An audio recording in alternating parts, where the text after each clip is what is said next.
dibantah oleh Yesaya 41, Yesaya 1 dan nomor 1. Bahwa semua mimpi penglihatan Yesaya itu tidak ada hubungannya dengan Yesus, apalagi Kristen. Itu hanya penglihatan Yesaya untuk raja-raja Yehuda dari zaman ke zaman. Yang kedua, sabar dulu. Anda mencomot Yesaya itu tidak ada hubungannya dengan penyanyi. Kamu mau mencomot-comot. Oke, Anda kalau mengatakan seperti itu, Anda pernah membaca kitab Taurat Musa dan kitab Nabi-Nabi itu berlaku hanya sampai mana? Hanya sampai mana? Hanya sampai?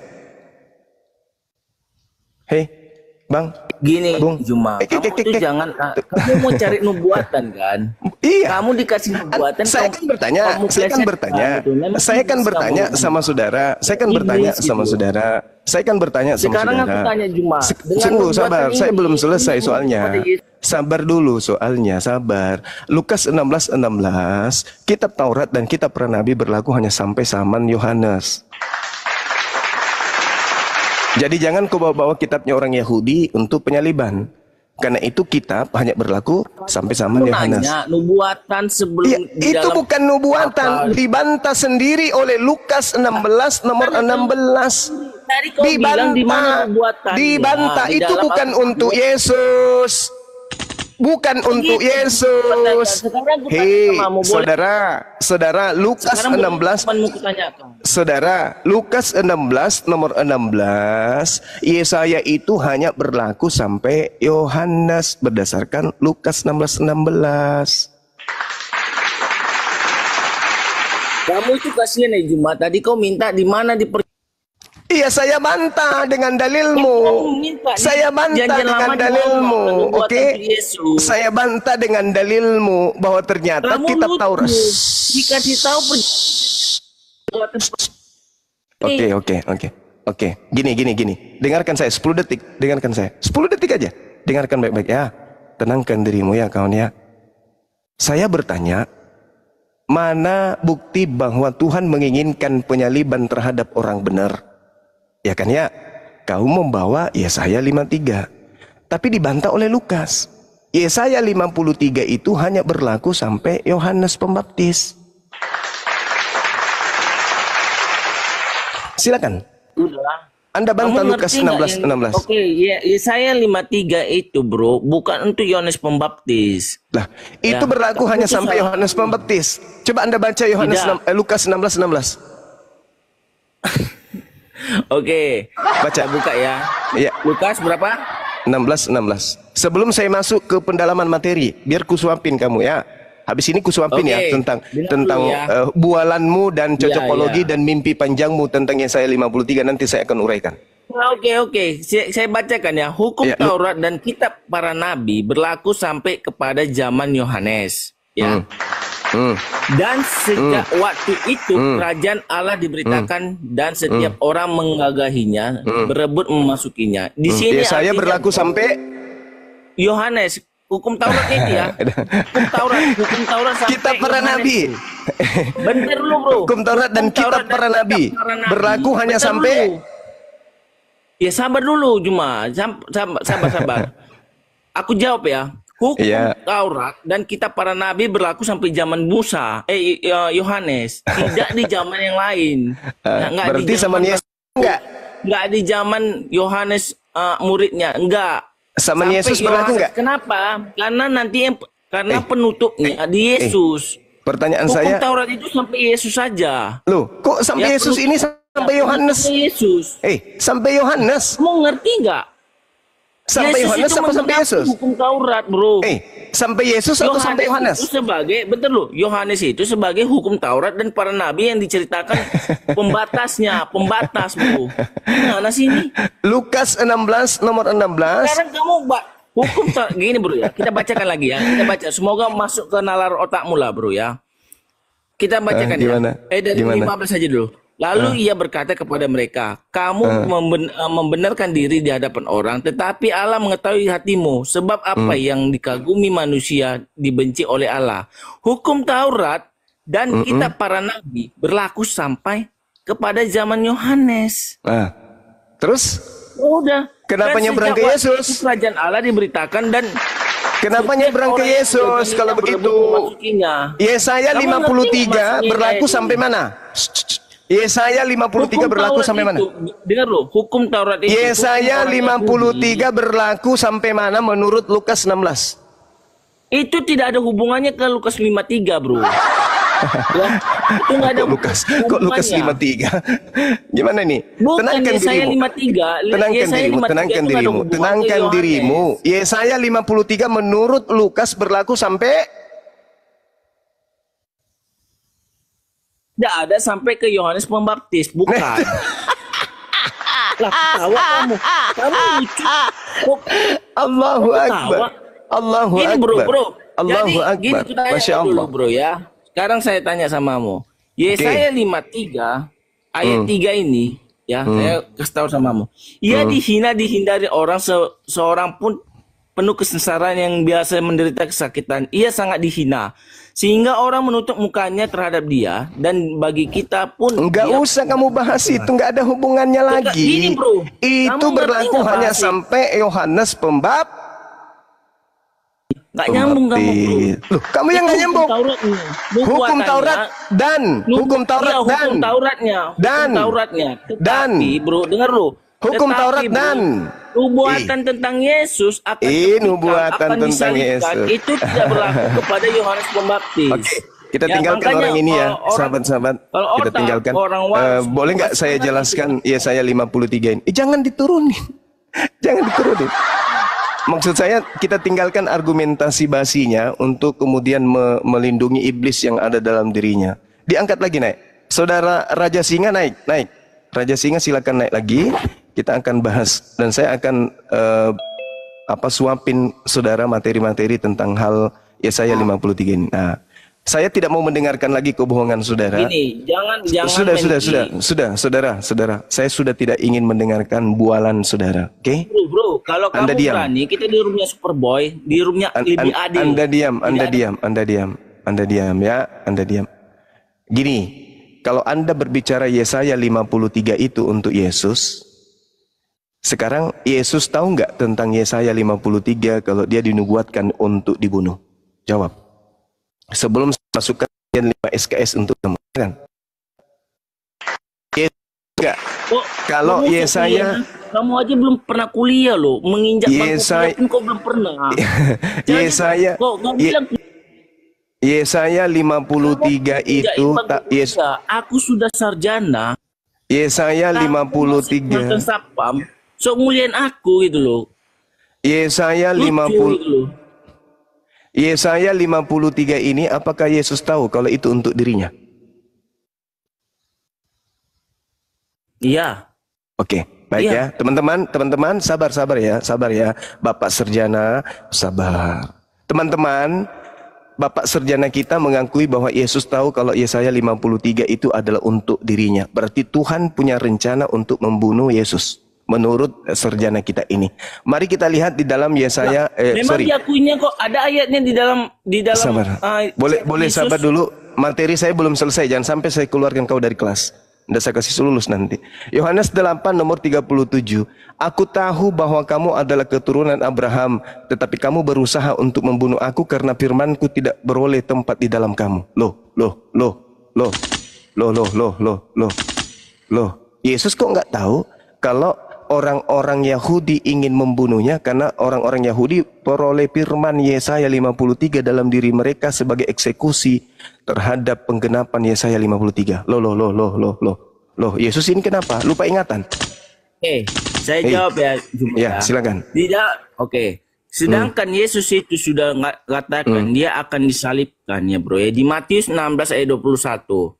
Sampai 22. Iya. 17. Iya, sudah. Bentar dulu.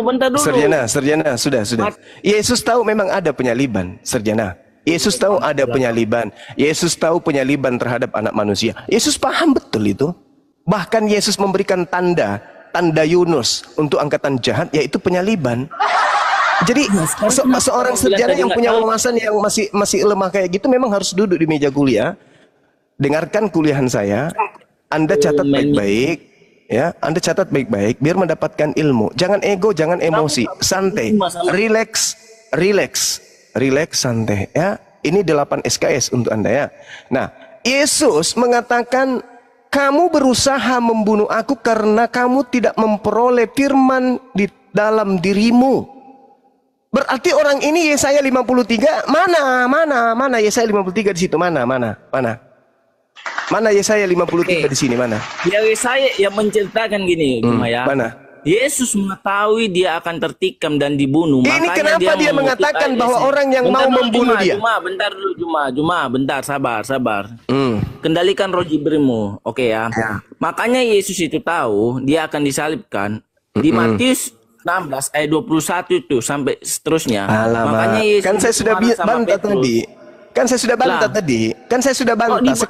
Sekarang Yesus kenapa Yesus mengatakan, sabar. Kenapa Yesus mengatakan bahwa orang yang mau membunuhnya adalah anak-anak iblis? Kenapa? Jawab. Apakah yang berfirman di Yesaya 53 itu iblis? Ini ya, itulah kerjaannya. Gitu. Saudara, sabar dulu. Saya tanya dulu, apakah kemudian Yesaya 53 itu adalah firman iblis?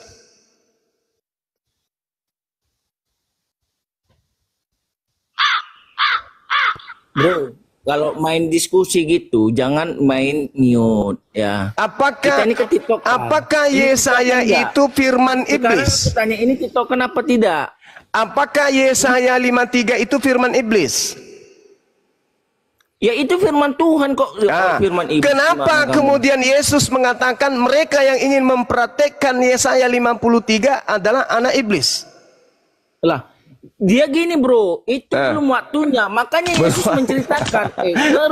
Kalau Yesus gini bro, kalau dia mengatakan belum waktunya. Iblis, gak mungkin Yesus menceritakan di ulang Matius 16. Jadi kalau sudah waktunya, jadi kalau sudah waktunya, 23. Jadi kalau sudah waktunya, gitu. Jadi kalau sudah waktunya, anak-anak iblis ini menjadi anak-anak Tuhan, gitu.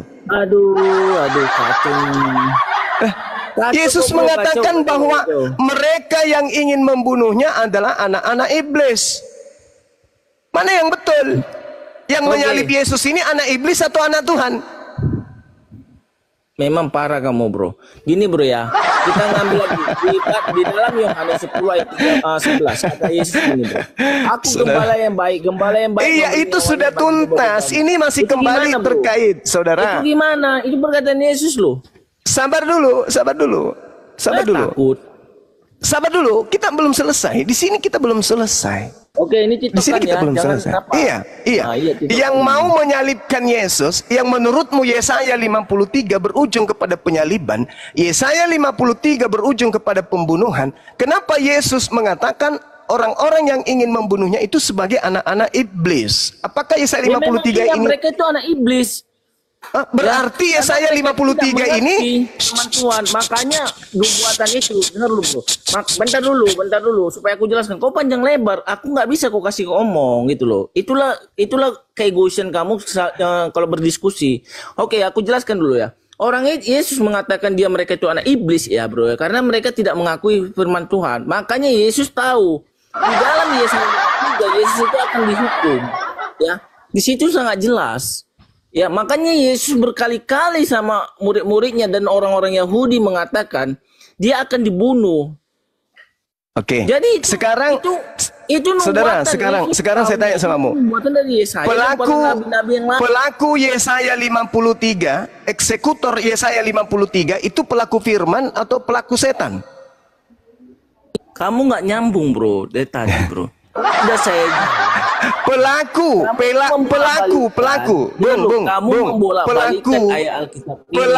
Yesaya 53 itu pelaku firman atau pelaku setan? Di surat An-Nahl 99 sampai 100. Ada mulai diangkat tangan teman-teman.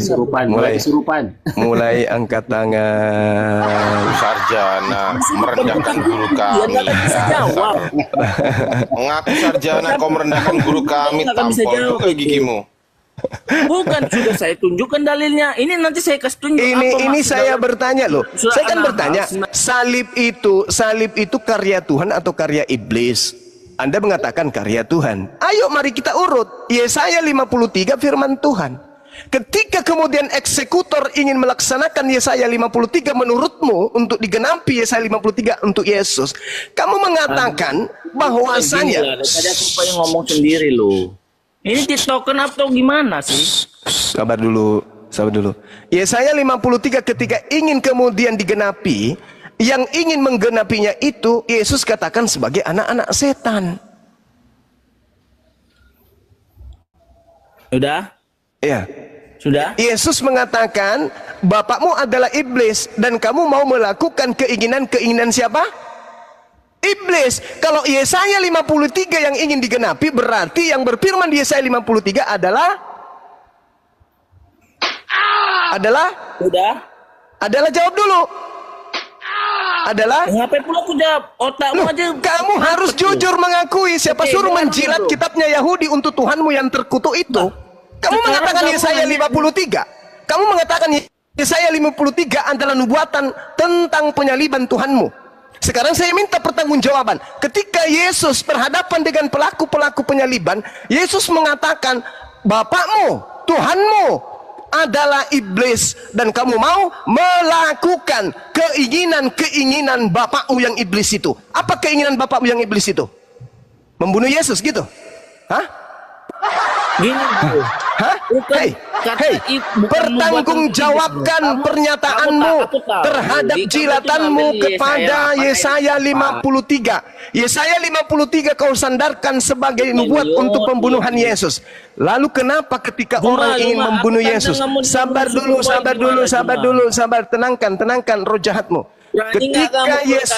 Ketika Yesus ingin dieksekusi untuk melakukan penggenapan Yesaya 53 menurut iman butamu itu, kenapa kamu tidak berani mengatakan bahwa anak-anak yang ingin membunuh Yesus itu adalah anak-anak setan? Siapa bapaknya? Jawab. Siapa bapaknya? Siapa bapaknya orang yang ingin menyalib Yesus?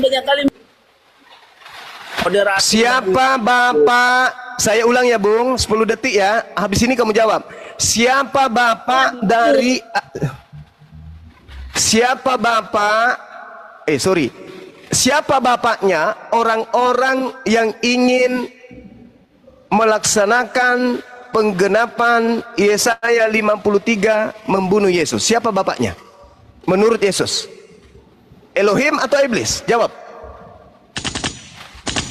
Bro, di Yesaya 8 ayat 44 itu menceritakan, bro, ya, orang yang tidak menerima firman Tuhan bapaknya adalah ibu. Ini Yesus, Bung, berkaitan dengan penyaliban, saudara. Kamu mengatakan Yesaya 53 adalah nubuat untuk pembunuhan Yesus. Kamu katakan bahwa Yesaya itu firman Tuhan. Ketika kemudian firman Tuhan ini kamu jilat untuk nubuat terhadap Tuhanmu yang terkutuk di atas pohon itu, ternyata Yesus mengatakan yang ingin membunuhnya adalah anak-anak iblis. Si Juma ini untuk membungkam aku berlarang. Yang ingin membunuh Yesus. Sabar dulu. 10 detik. 10 detik habis itu kau ngomong. Juma sama aku Juma. 10 detik habis ini kau bicara. Sama aku lawan aku gitu loh. Juma. Menurut Yesus, orang-orang yang ingin membunuhnya itu anak-anak Tuhan atau anak-anak iblis? Jawab. Kalau kita mau tiktokan, ayo gitu loh. Kalau kita inilah gimana mau. Menurut Yesus, yang ingin membunuh dirinya itu anak-anak iblis atau anak-anak Tuhan? Jawab. Astagfirullah.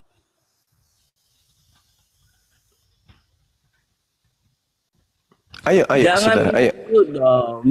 Pertanyaan saya ulang, yang ingin membunuh Yesus, menurut Yesus itu adalah anak-anak iblis atau anak-anak Tuhan? Jawab. Apanya anak-anak iblis, anak-anak Tuhan? Yang mau membunuh Yesus menurut Yesus, mereka yang ingin membunuhnya itu anak-anak iblis atau anak-anak Tuhan? Anak-anak iblis, bro. Berarti Yesaya 53 itu tentang firman Tuhan. Berarti Yesaya 53 itu firman iblis. Makanya gini, bro. Orang gini, Yesaya menerangkan, dengar lu, Yesaya menerangkan. Berarti yang berfirman Yesaya 53 itu iblis. Bentar lu, ya dengar lu. Yesaya menerangkan, ya akan mau dibunuh anak Tuhan dilakukan orang anak-anak iblis. Iblis. Ya. Berarti diterangkan oleh Yesaya situ, diterangkan Yesaya. Iblis akan, bagaimana iblis akan menyerang, membunuh. Mana coba tunjukkan di Yesaya 53 ada iblis yang ingin membunuh anak Tuhan. Silakan. Emang kamu tengok nggak baca situ? Yesaya orang yang membunuh Yesus apakah nggak disebut anak iblis? Kan kau di mana di Yesaya 53? Aduh, di situ yang membunuh adalah anak iblis. Di mana? Coba. Silakan. Di mana? Kamu nggak ya? Dengar loh, oke, saya bukakan lagi ya sama kamu ya. Yesaya 53. Di mana iblisnya tertulis di situ? Iya. Di mana iblisnya di situ? Bukan tertulis, bro. Tetapi orang Yesaya menceritakan anak iblis lah yang tidak percaya Yesus Kristus itu adalah Tuhan. Yang saya tanya, Yesusnya mengatakan yang mau membunuh dirinya itu adalah anak-anak iblis. Yang mau mengeksekusi kemudian. Nah, Anda mengatakan, saya bertanya, apakah yang berfirman di Yesaya 53 ini adalah iblis? Kamu katakan bukan. Tetapi iblislah yang akan kemudian aturnya kayak kanak-kanakan. Iblislah yang kemudian akan menjadi eksekutor. Mana di Yesaya 53? Mana di Yesaya? Mana? Justru kalau Anda melihat Bang ya, Saudara, Raja Singa diam dulu. Raja Singa diam dulu. Saya bacakan ya. Sebagai taru ia tumbuh di hadapan Tuhan, sebagai tunas dari tanah kering. Ia tidak tampan dan semaraknya pun tidak ada sehingga kita tidak memandang dia, dan rupa pun tidak sehingga kita menginginkannya. Mana iblisnya? Di mana iblisnya di sini? Iblisnya di mana di sini, Bung? Yesaya 53 iblisnya di mana? Oke, saya di data berapa samamu ya. Semoga otakmu masuk. Saya minta kemudian iblisnya di mana? Bentar dulu, bro. Dengan perkataan Yesaya 53 ini akan kamu pakai otakmu lah, bro. Semoga lah ya. Semoga, aku mohon ya. Ia dihina dan dihindari orang, ya. Seorang yang penuh kesesaran dan yang binasa menderita kesakitan. Ia sangat dihina sehingga orang menutup mukanya terhadap dia, dan bagi kita pun dia tidak masuk hitungan. Tetapi sesungguhnya penyakit kita lah yang ditanggungnya. Iya, iblisnya maksudku iblisnya mana iblisnya? Iblisnya mana? Iblisnya yang kutanya mana? Iblisnya mana? Iblisnya di mana? Ini sudah menceritakan, bro. Apa? Bakalan Yesus ditindas oleh siapa? Yang saya tanya ini Yesaya tentang iblisnya diceritakan, bro. Harus ada iblis, anak iblis. Ini yang menyatakan ini harus berlaku. Saudara, ini Anda mengambil nubuatan. Ini Anda ambil cerita ini untuk nubuatan. Kacau lah nengok kau ini. Kau bodoh-bodohilah orang-orang cuma. Nggak bisa diskusi kau, bro. Bukan nggak bisa diskusi. Saya tanya, apakah penyaliban itu adalah keinginan Tuhan atau keinginan setan? Kau katakan keinginan Tuhan. Kalau keinginan Tuhan, kenapa penyaliban? Ya, soalnya kamu kalau saya bicara, kau bicara juga, jadinya kacau kan? Iya kan? Nah,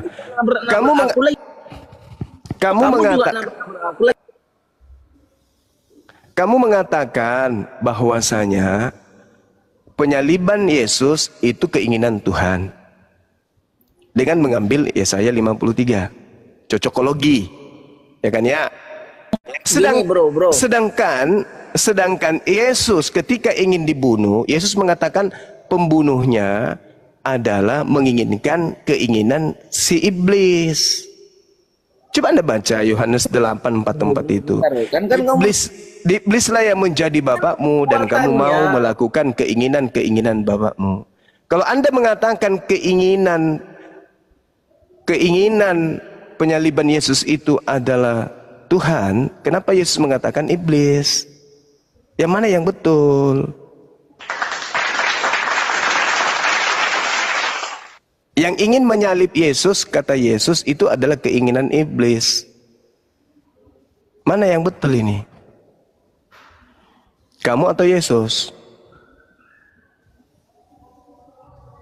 Aku jawab ya bro ya. Tadi kan kamu tanya, di mana nubuatan di dalam perjanjian lama tentang itu sudah selesai. Kan Yesaya 53 kan, kau nggak berhasil. Ya kan kamu Kita pindah lagi. Sekarang level 3. Sekarang pindah lagi. Karena Anda tidak berhasil menunjukkan iblisnya di Yesaya 53. Sekarang pertanyaan saya, Yesus mengatakan Yesus ingin dibunuh atas keinginan iblis. Itu dulu. Yesus ingin dibunuh atas keinginan iblis. Yohanes 8. Mau diskusi itu ya tenang toh, jangan kayak gini-gini lah. Yohanes 8 nomor 44. Yesus ingin dibunuh karena keinginan bapa iblis. Keinginan bapa yang adalah iblis. Udah, saya jawab ya. Oke, silakan. Kamu pintar ya, cuma semoga kamu walaupun coba Anda baca dulu Yohanes. Mute aja mau ngomong di mute. Coba Anda baca Yohanes 8. Janganlah tukang raja mute kalian. Raja Singa, oi dengarkan dulu Raja Singa. Kau ini naik mau diskusi, mau curhat sih dari tadi gak ada bantahan, gak ada data. Jangan di mute. Iya, nyambung dikit. Kak ditanya apa, jawab apa, malah curhat. Jawab. Silakan jawab. Saya pakai dalil, nggak usah di mute. Yohanes 8 di situ, dengar. Yohanes 8 di sana. Yesus. Pakai congor saya. Kau dengarkan saya dulu. Dengarkan saya supaya kita itu nyambung. Di Yesaya 8, Yesus berkata, yang mau membunuh dia adalah mengikuti keinginan iblis. Berarti pembunuhan terhadap Yesus itu adalah keinginan iblis menurut Yesus berdasarkan Yohanes 8. Betul. Ya, betul. Orang yang membunuh Yesus adalah keinginan iblis. Berarti yang berfirman di Yesaya 53. Yohanes 53, bentar dulu aku jelaskan. Berarti Yesaya 53 ini yang berfirman siapa kalau Yesus itu akan dibunuh karena perbuatan iblis. Anda itu ini loh. Anda itu cara diskusinya. Itu Anda tidak mengerti suasana forum itu seperti apa. Pesan yang ada di forum sebagai pesan permukaan Anda tidak ngerti. Anda selalu mau pindah kelas. Saya berkata, menurut Yesus. Nyambung dikit loh cuma. Ya silakan kamu bicara, silakan. Umat yang kamu bodohi. Silakan. Jangan di mute. Biarkan dia bicara. Iya, ini loh. Anak buahmu ini. Silakan. Gini ya bro ya, Yesaya menerangkan. Yesaya keinginan Tuhan kan? Kamera dibukakan lah. Ini kurang ajar kalian ini. Mau kalian incar aku. Yesaya 53 itu firman Tuhan kan? Ya bentar dulu, iya. Dan keinginan Tuhan Tuhan di Yesaya 53 adalah membunuh Yesus kan? 15 detik aja bro, 15 detik kasih dulu aku waktu. Ya. Boleh nggak? Ya silakan kau nipu. Yesaya 53 menerangkan Yesus itu akan disalibkan, dibunuh ya. Itu karena orang Yesaya itu tahu iblis akan membunuh dia. Begitu. Dengan cara membunuh dia, Yesus itu, makanya Yesus mengatakan di dalam Matius 16 ayat 16-21, Matius 17-22 sampai 23, Matius 17 tengkurap dia ini, habis ini tengkurap kuat. Sampai Matius 26 sampai 1 sampai 5 itu sudah diceritakan Yesus semua. Bagaimana dia akan mengalami tengkurap habis ini teman-teman. Siap-siap tepuk tangan ya. Ya, makanya Yesus itu sudah mengatakan bagaimana dia akan dibunuh. Sudah dijelaskan Yesus. Itu loh. Nah, dengarkan saya pelan-pelan. Anda mengatakan bahwa di Yesaya 53 iblis menginginkan pembunuhan terhadap Yesus. Pertanyaan saya, penyaliban ini karya iblis atau karya Tuhan? Ini karya Tuhan, bro, untuk penebusan manusia. Tadi katamu iblis. Bentar dulu, aku jelaskan. Dengan cara penebusan, ya kan? Iya enggak. Yang tidak Tunggu. percaya Yesus. Tunggu. Hei. Kamu mengatakan bahwa Yesaya 53 iblis menginginkan pembunuhan terhadap Yesus. Betul? Betul? Gini ya, aku cerang lagi ya sama mungkin otakmu mampet. Bro. Dengan cara iblis membunuh Yesus. Bentar dulu. Akulah iblis yang menyerahkan Yesus di atas tiang salib untuk menggenapi Yesaya 53. Berarti salib itu hadiah dari siapa?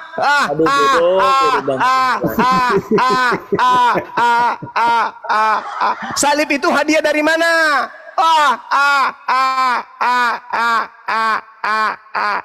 Tertawa tanpa nada. Kan dengan kebodohannya yang wajar gitu.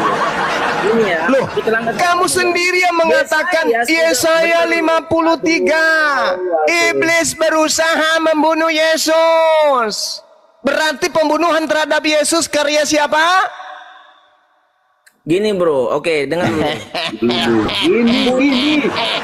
Yang melaksanakan pembunuhan kepada Yesus itu adalah perbuatan dosa, bro ya. Tetapi perbuatan untuk penebusan dosa itu adalah karya Tuhan.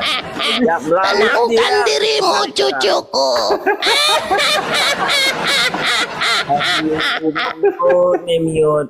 Kasian kali lah kau cuma. Ayolah Kamu sudah mengakui Yesaya 53 iblis yang akan berusaha membunuh Yesus. Berarti pembunuhan terhadap Yesus itu karya siapa? Encret kau cuma kalau kayak gini ya. Encret kalian kayak gini cuma encret kau. Penyaliban itu adalah karya. Penyaliban itu adalah karya. Penyaliban itu adalah karya. Memang wajar. Dalam Quran kalian itu bukan oleh orang lain. Gitu. Ya, kita kasihani beliau. Bukan Kasihan. Allah aja yang menyesatkan manusia. Kita kasihani beliau. Ya Allah ya Rabb, berikanlah petunjukmu kepada hamba-Mu ini si Raja Singa, supaya dia bisa melembutkan hatinya, supaya akalnya bisa berfungsi ya Rabb. Ya Allah ya Tuhan, masukkanlah cahaya hidayah ke dalam hatinya dan juga kepada otaknya, supaya otaknya itu bisa berfungsi ya Rabb. Ya Allah, Tuhannya Yesus, tolong berikan cahaya sedikit aja ke dalam hatinya si Raja Singa, supaya beliau bisa mendapatkan hidayah. Ya Rabb, dia sudah mengakui bahwa salib itu adalah hadiah setan. Ya Rabb, tolong bukakan hatinya, berikan sedikit cahaya ke dalam hatinya, supaya si Raja Singa ini bisa waras, tidak menyembah korban setan di dalam salib. Ya Allah, ya Tuhannya Yesus, mohon kiranya kepada hamba-Mu Sang Raja Singa ini, supaya dia bisa mendapat hidayah, tidak lagi menyembah kepada setan, sebagaimana yang dikatakan oleh Yesus, iblislah yang menjadi bapakmu dan kamu ingin membunuhku. Iblislah yang menjadi bapakmu dan kamu mau agar aku dibunuh.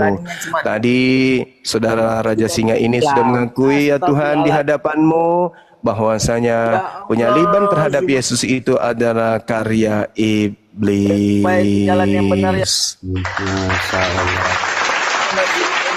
Oke, Raja Singa, kau di sana cebok dulu kau udah didoain juga.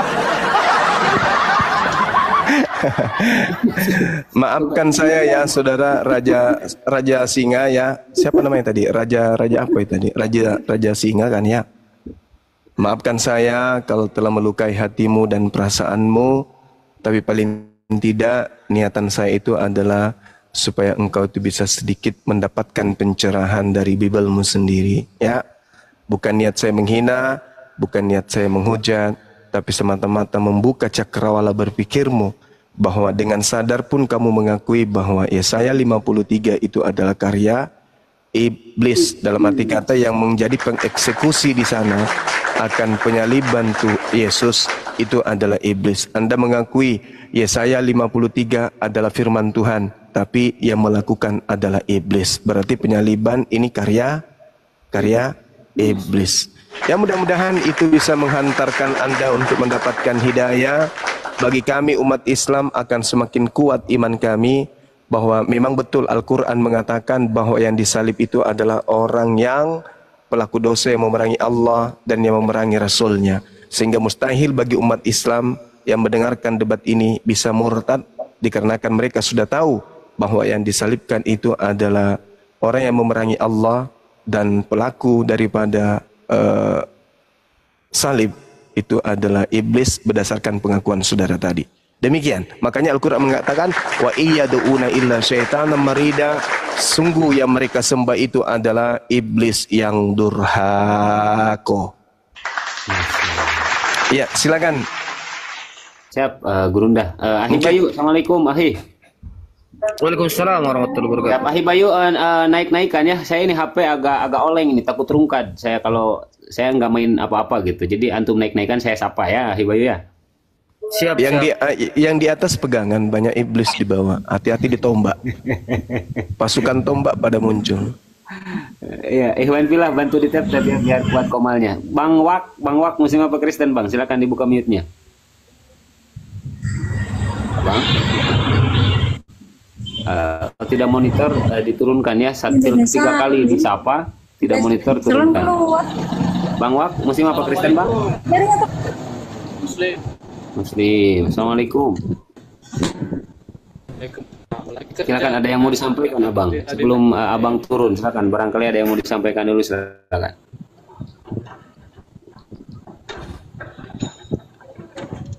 Ya, saya terima kasih aja Bang untuk komal-komal seperti ini. Banyak belajar, dan saya ada satu hal yang sadar dari argumen Bang Zuma waktu itu, kalau negara kita ini dijajah oleh agama Kristen. Itulah yang aku sadar Bang. Terima kasih Bang. Semoga jadi amal ibadah lah semua ini. Amin ya rabbal alamin. Amin. Ya, terima kasih saudaraku ya.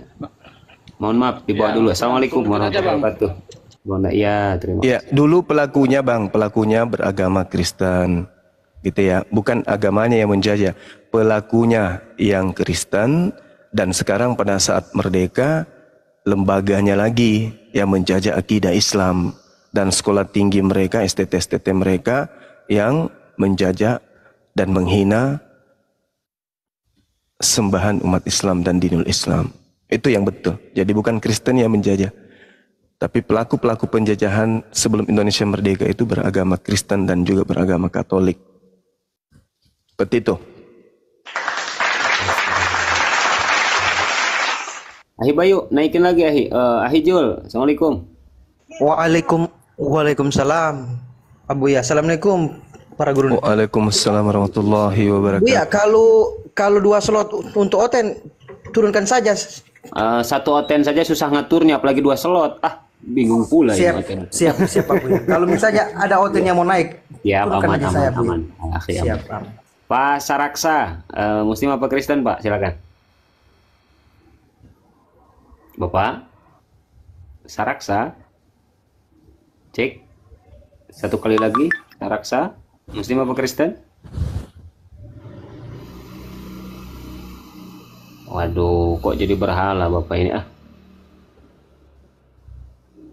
Silakan teman-teman Kristen yang mau diskusi, yang mau cerdas, berikan permintaan naik ya. Pak Zul, kok langsung terjeda ini?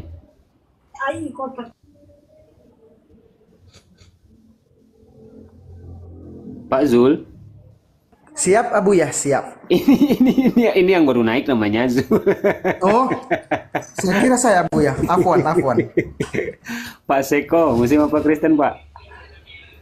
Saya Muslim. Assalamualaikum warahmatullahi wabarakatuh. Waalaikumsalam warahmatullahi wabarakatuh. Ya, menarik ini. Saya juga lebih banyak belajar tentang pandangan-pandangan ya. Jadi masalah soal pandangan di Kristen itu Memang kalau secara logika, akal sehat yang berbicara, kita memang tidak terima ya. Sebenarnya saya hidup di lingkungan mayoritas Kristen, ya. Dan terkadang saya selalu bercerita atau diskusi. Mereka menganggap bahwa setelah mati itu tidak ada lagi hal-hal yang lain.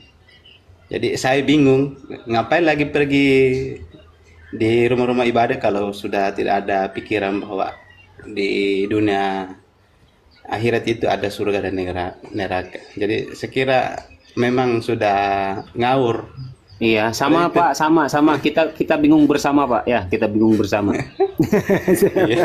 Siap abangku ya. Ya di bawah dulu abangku ya, biar ada slot buat Kristen. Oke, siap, ya siap. abangku ya, sehat-sehat. Yuk, Oke. Waalaikumsalam. Masya Allah. Lanjut Tahi Bayu.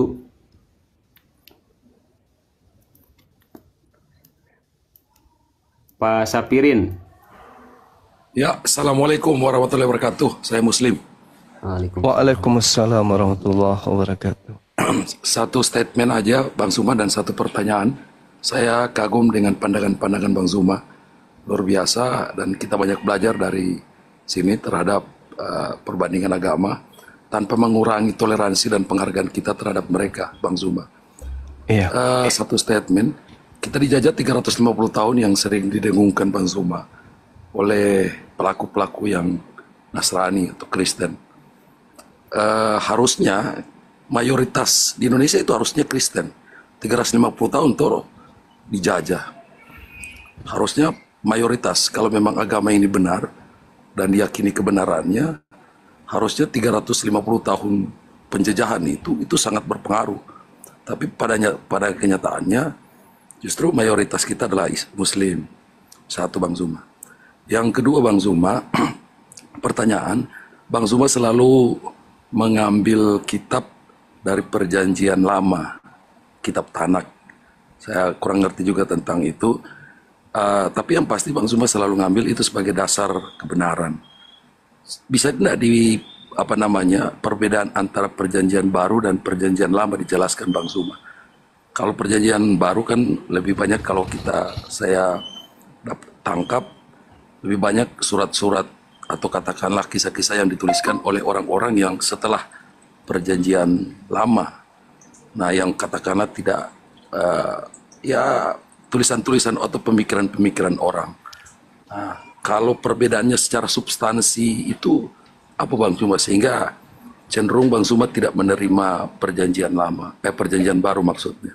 Itu aja Bang Zuma. Siap abangku, sambil dijawab mungkin sama Gurunda ya. Mohon maaf abangku, di bawah dulu biar ada slot buat Kristen ya abangku ya. Terima kasih.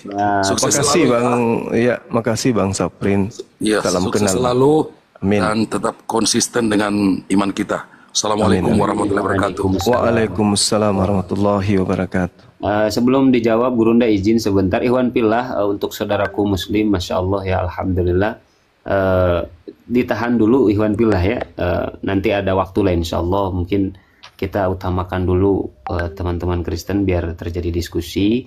Tetapi bukan maksud kami apa-apa ya, biar kami di sini kan buka komal untuk diskusi, tapi insya Allah itu menambah pengetahuan, wawasan, keilmuan buat kita, pertanyaan-pertanyaan dari kalian semua. Silakan untuk Kristen yang mau naik, dan Fadl untuk Gurunda, mungkin bisa dipaparkan Gurunda, Fadl. Ya baik, pertanyaannya tadi itu terkait dengan perjanjian lama, perjanjian baru ya. Iya. Jadi gini. Kalau kita belajar nih, kita mendalami kemudian kitabnya orang Yahudi dan kitabnya orang Kristen, ternyata yang disebut perjanjian baru itu Taurat.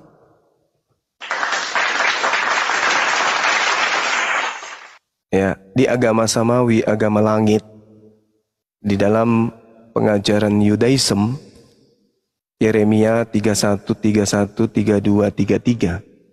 Ternyata perjanjian barunya Tuhan dengan Bani Israel itu adalah hukum Taurat. Jadi itu perjanjian baru. Itu perjanjian baru. Yesus pun datang mengajarkan perjanjian baru yang Taurat itu. Yesus tidak membawa hukum baru.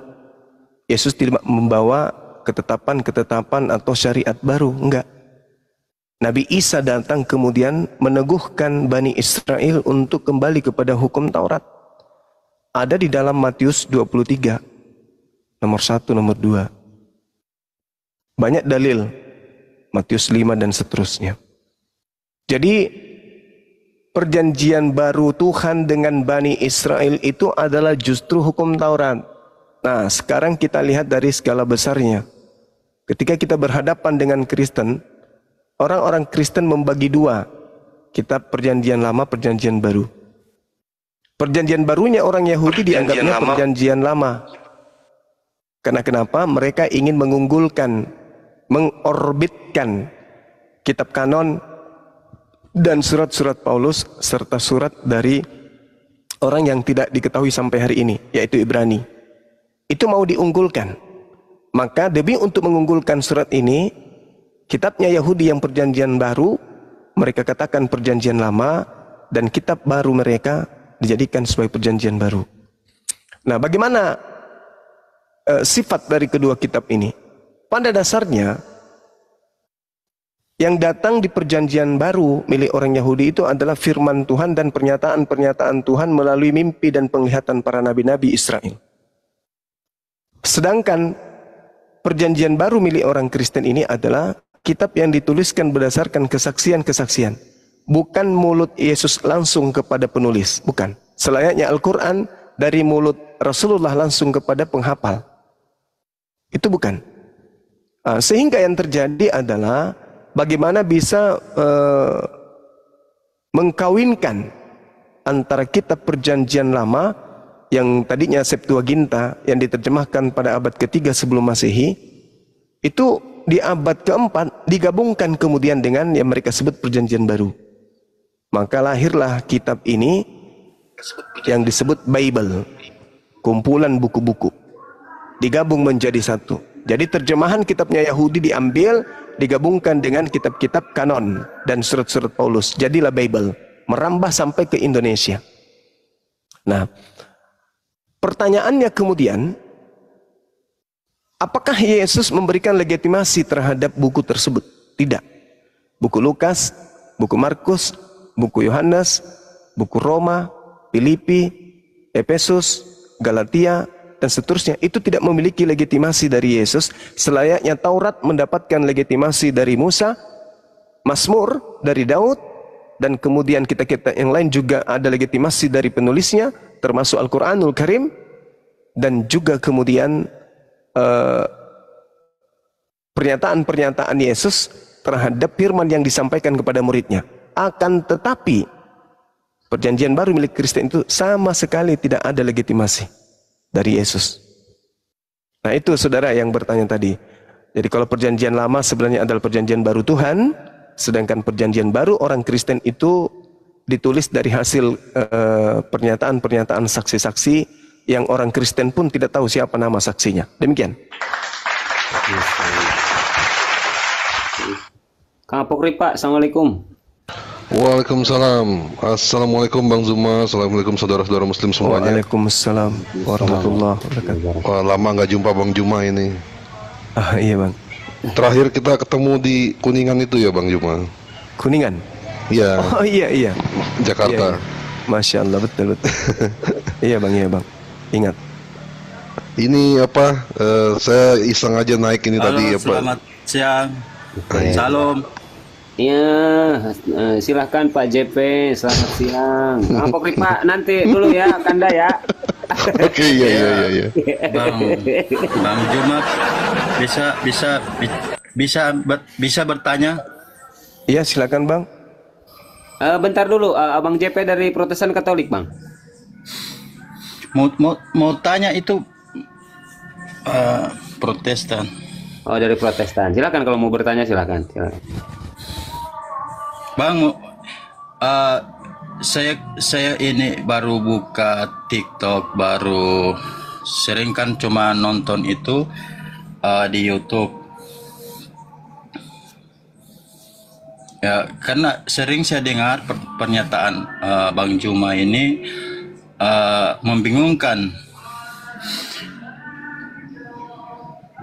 Karena kemarin sempat saya dengar ini Bang Juma sering serang Yesus, sementara juga bilang gimana itu Yesus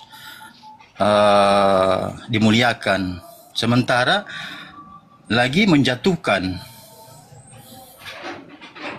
Pertanyaannya, silakan Pak. Pertanyaannya. Jadi maksudnya gimana ini? Baik Bang, baik. Jadi pertanyaannya siap.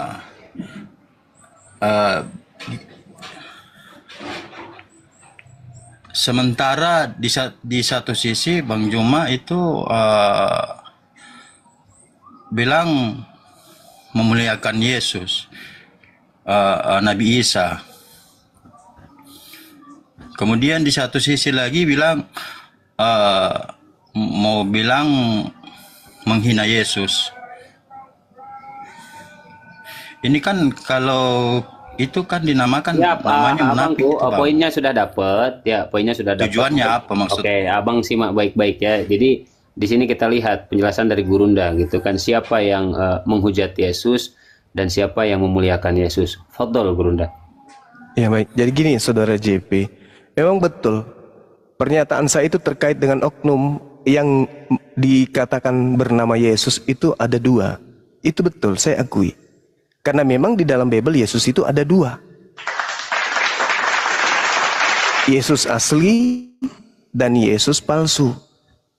Yesus asli itu di mana itu? Di mana tertulis?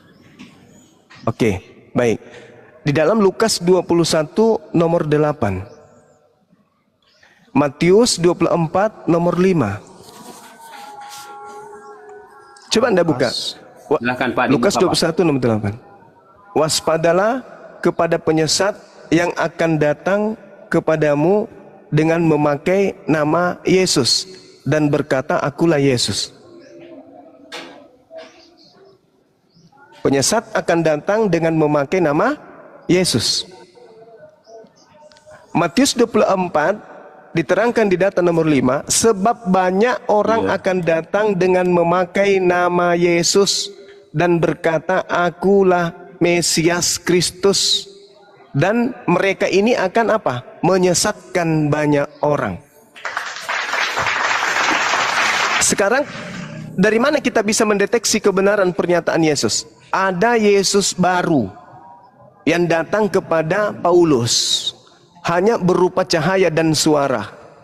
Ada juga Yesus baru yang datang di tahun 100 di Pulau Patmos mengaku sebagai Yesus bintang timur. Ada juga Yesus mengaku Alfa dan Omega. Ada. Sedangkan Yesus yang asli yang datang melakukan penginjilan di tengah-tengah Bani Israel itu hanya manusia. Dia hanya manusia, bukan Tuhan. Kristen dengan dogma yang dibawa oleh, yang diusung oleh gereja dari barat, Yesus itu 100% manusia, 100% Tuhan. Artinya apa? Kristen di dogma, di doktrin, dilucuti otaknya untuk meyakini bahwa Yesus yang dua tadi itu hanya satu, yaitu Yesus yang manusia adalah juga Yesus yang adalah roh. Yesus yang roh yang hanya cahaya dan suara adalah juga yang datang sebagai manusia. Digabung menjadi satu. Padahal Yesus mengatakan, waspadalah supaya jangan ada orang yang menyesatkan kamu, sebab banyak orang akan datang dengan memakai namaku Yesus dan berkata, akulah Mesias. Nah, yang datang ke Paulus, contoh, coba Anda buka di Galatia 1 nomor 12. Aku Paulus menerima Injil bukan dari manusia. Berarti bukan dari anak Maria, bukan dari Yesus. Bukan dari Yesus yang penginjilan kepada manusia Bani Israel. Karena yang melakukan penginjilan kepada Bani Israel murid-muridnya adalah manusia Yesus. Sedangkan Paulus mengatakan, aku menerima Injil bukan dari manusia. Berarti bukan dari Yesus yang asli, tetapi dari Mesias Yesus. Ingat, Ingat, sebab banyak orang akan datang dengan memakai namaku Yesus dan berkata akulah Mesias. Paulus menerima Injil bukan dari manusia, tapi dari oknum yang mengaku Yesus Kristus. Itu adalah oknum yang berbeda. Karena Yesus yang datang melakukan penginjilan adalah manusia. Sedangkan yang datang penginjilan kepada Paulus bukan manusia, tetapi Mesias. Dan Yesus sekalipun mengatakan waspada kepada Mesias palsu. Yang datang kepada Paulus adalah Mesias. Waspadalah kepada Mesias palsu. Dan di data nomor 24, nomor 23 sampai 27, Yesus berkata, apabila ada orang berkata bertemu dengan Yesus di sini, Yesus di sana, jangan kau percaya. Camkanlah, aku telah mengatakannya terlebih dahulu. Jadi apabila ada orang berkata ada Mesias di padang gurun, ada Yesus di dalam bilik, jangan kau percaya. Sebab Yesus palsu, nabi-nabi palsu akan muncul dan akan melakukan mujizat dan sekiranya mungkin menyesatkan orang-orang pilihan dan banyak orang. Jadi kalau saudara melihat Bang Suma menjelaskan, kok terkadang Yesus memuliakan terkadang Bang Suma memuliakan Yesus? Yes, karena Yesus yang nabi, Yesus yang rasul, yang Mesias asli, yang datang ke tengah-tengah Bani Israel itu adalah manusia suci. Dia manusia suci. Kisah para Rasul 4 nomor 30, Yesus adalah hamba yang suci. Dia itu adalah manusia suci yang tidak tersentuh oleh dosa sedikit pun, tidak tersentuh oleh setan sedikit pun. Setan tidak berhasil kemudian untuk menjamah Yesus. Itu adalah manusia mulia. Dia manusia mulia, dia manusia suci, dia manusia kudus, tidak tersentuh oleh kekejaman setan maupun manusia. Sedangkan Yesus yang digantung di atas tiang salib dan yang datang kepada Paulus dan penulis kitab Wahyu, itu adalah Yesus lain. Yang dikatakan oleh Yesus, waspadalah kepada Yesus palsu, Mesias palsu, Yesus palsu, Kristus palsu. Nah, Kristus palsunya dan Yesus palsunya datang kepada Paulus yang mendirikan agama Kristen. Hari ini Kristen pengikut Paulus itu mengikuti Yesus palsu. Siapa Yesus palsu ini? Lihat di dalam Lukas 10 nomor 18. Kata Yesus asli, aku melihat iblis jatuh dari langit ke bumi berupa cahaya. Lihat yang datang kepada Paulus, berupa cahaya. Lihat di dalam Yesaya 14 nomor 12, nomor 13, nomor 14, nomor 15. Apa di sana? Di situ ada Helal bin Zakar. Helal bin Zakar itu adalah bintang fajar, bintang timur. Disebut Lucifer, iblis. Dia diturunkan Tuhan ke dalam kubur. Lihat di dalam konsep Kristen. Lihat di dalam Wahyu 22 nomor 16. Apa yang diterangkan di sana? Akulah Yesus. Akulah Yesus, sang bintang timur, bintang gilang gemilang. Nah, sekarang pertanyaannya adalah, yang mengatakan dan yang mengaku kemudian sebagai bintang timur di dalam Yesaya itu siapa? Iblis.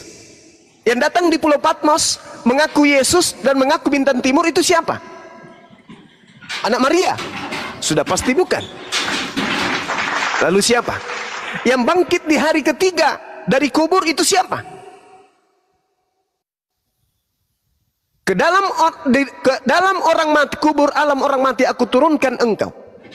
Yesus dalam Matius 12, angkatan jahat ini minta satu tanda dan tidak akan diberikan satu tanda apapun kecuali tanda Yunus, yaitu 3 hari 3 malam dalam perut bumi. Angkatan jahat diberi tanda kebangkitan di hari ketiga. Saya ulang, angkatan jahat diberikan tanda kebangkitan dari kubur hari ketiga. Siapa mereka ini? Orang Farisi. Siapa Paulus? Orang Farisi. Apa nama pengikut Paulus? Kristen. Jadi yang saudara sembah adalah Yesus yang bintang timur, yang berupa cahaya, yang jatuh dari langit ke bumi, yang masuk ke dalam kubur, yang masuk ke dalam dunia orang mati. Makanya orang Kristen menyembah makhluk yang keluar dari kubur pada hari ketiga. Siapa dia?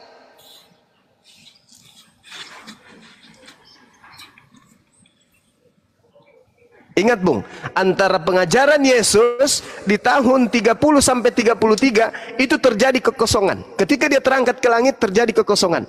Nanti muncul kemudian penulis-penulis Bible Anda di tahun 52 ke atas. Kristen kemudian menyatakan diri secara resmi itu di abad keempat, yaitu Katolik.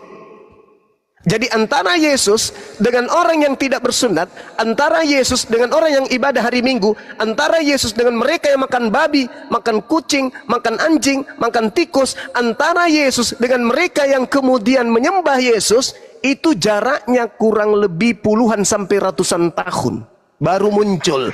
Dan antara Yesus dengan mereka itu tak ada hubungan sama sekali. Jemaat yang dibentuk Yesus adalah jemaat yang tidak makan babi. Jemaat yang dibentuk Yesus adalah jemaat yang ibadah hari Sabtu. Jemaat yang dibentuk Yesus adalah jemaat yang menyembah Elohim. Jemaat yang dibentuk Yesus adalah jemaat yang tidak makan babi dan bersunat.